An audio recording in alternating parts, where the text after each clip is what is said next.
Hello, today I'm going to show you how to disable autoplay on YouTube iPhone. Let's start.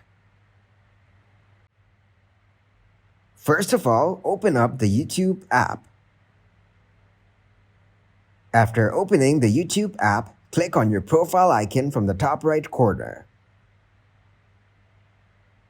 After going into your profile, click on Settings and then tap on General from Settings. Now scroll down in General to Playback in Feeds. Then click to open it.